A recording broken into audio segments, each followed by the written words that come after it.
This will be a vlog showing the decisions I made while filming and how they went. We started off, I had my main character walk along this path while the figure was standing there. After the shot, we couldn't really see him in there, but as we went throughout, it worked. He would walk through and he would end up there and we would cut out. While doing this, I was standing there and slowly filming him walk like that. And I think it went quite well. We followed the script, went to the right areas.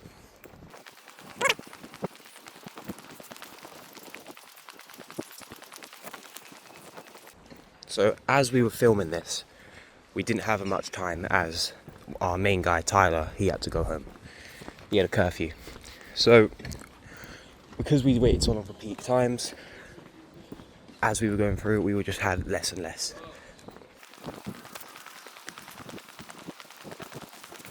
As we were walking through, we noticed down there was a street light. I get the right one now. Specifically that one in the middle by the bin van. It was bright blue, while the rest were obviously regular colours. So we saw that, we thought, let's take advantage of this and use it to our benefit, really, to make it feel more scary.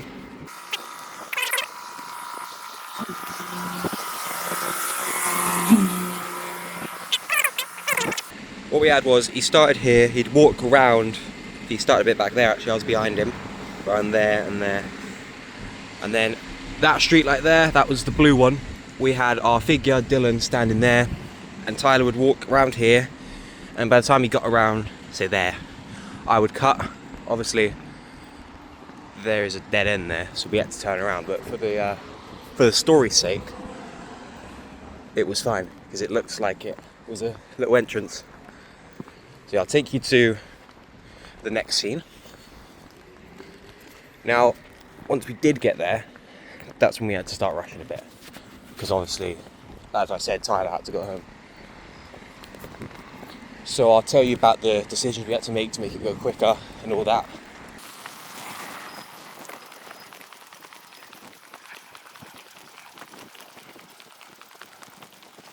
So the entrance to the woods, just down here.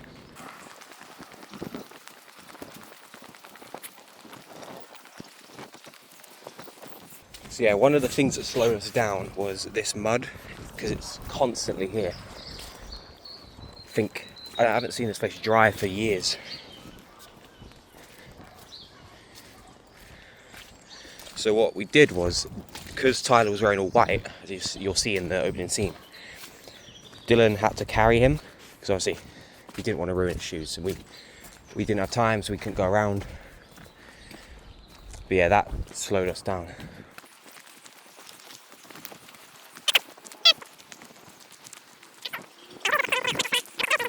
Alright, so we had Tyler walk in, say past the mud.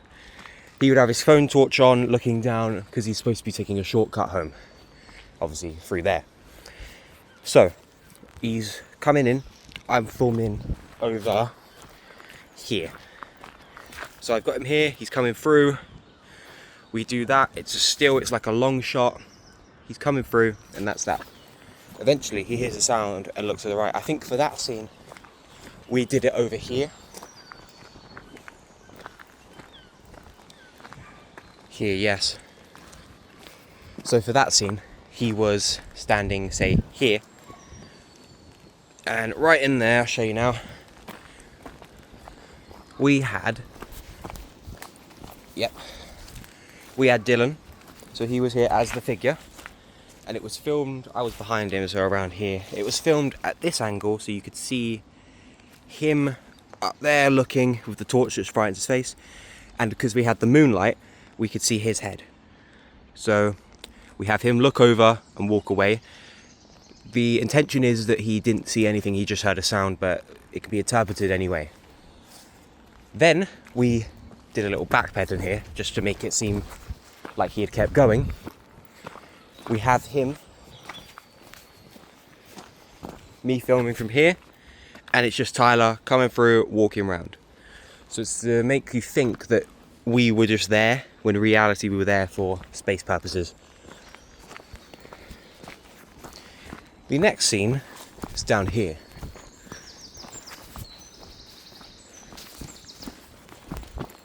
Now currently everything except for the blue street light was in script. The next scene is here. Originally we were going to have Tyler, standing here, and he would look around, and then we would have Dylan standing on that brick wall. However, as I said earlier, rain, mud, we're not having him fall in the river. So what he did was he stood here and he would like be peeking out from the tree.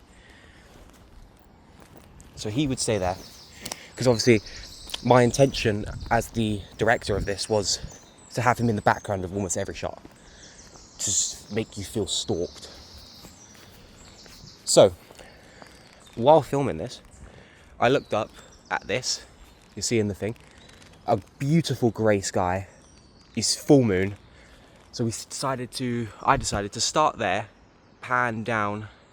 He would be here, he would shine his torch. It was remarkable. He would shine here, pitch black over there, black there. It would swap, you see him there, Tyler doesn't see him. Now, this is where he realizes he's lost. He starts walking around, decides, I'm not gonna go the way I came, let me figure out my way out of this. So he walks away. The next scene, I'm standing here, okay? And then we have a shot of Tyler climbing the tree. Now while he's doing this, it's pitch black everywhere, so you just see him and the light projected from his phone. And now I wanted to do that all throughout so that there'd be an isolated feeling as well as all of the trees. Now post-production, I did speed this up because he took a while. It's probably gonna take me a while. Now the next scene was, it was climbing over this essentially. Tyler started here, I was filming. By the way, those two before there, they were long shots, I should have mentioned. There's a lot of long shots, which didn't turn out perfect, but as I said, we were on a time crunch, so that was the best thing to speed. So I was standing here, and I was standing closer.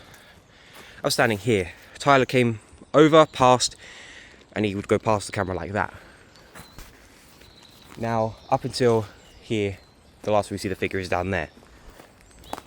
So, originally as scripted, Tyler was going to come here at this wall bit. This is the old mill house, and then he would see, while standing here, he would look and see Dylan there as the figure.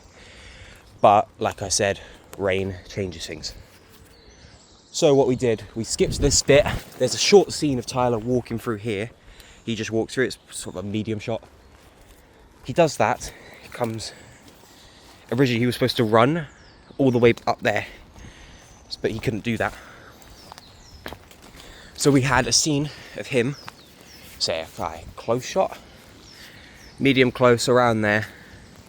He would walk down here, it looks a lot more isolated in the night. But yeah, he would come through there, and then I was filming here. He came through.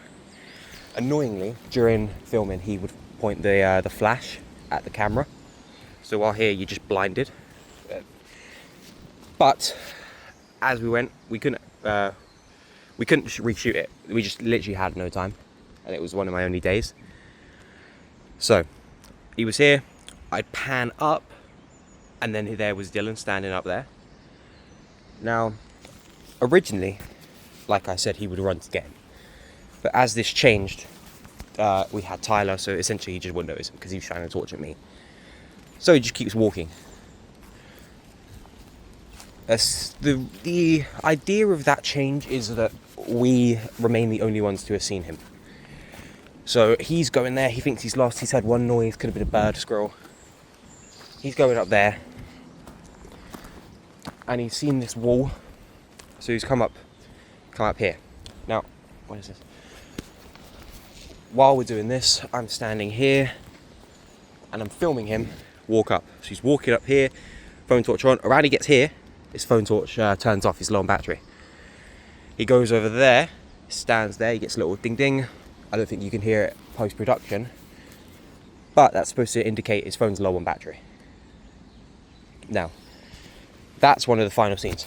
So as he's standing here, I'm over the shoulder. Say this is his shoulder, that's his phone. We're looking at it. It's more of this angle actually. It's essentially that, put in this way, and as we're going, Dylan comes along, grabs him, and then it cuts.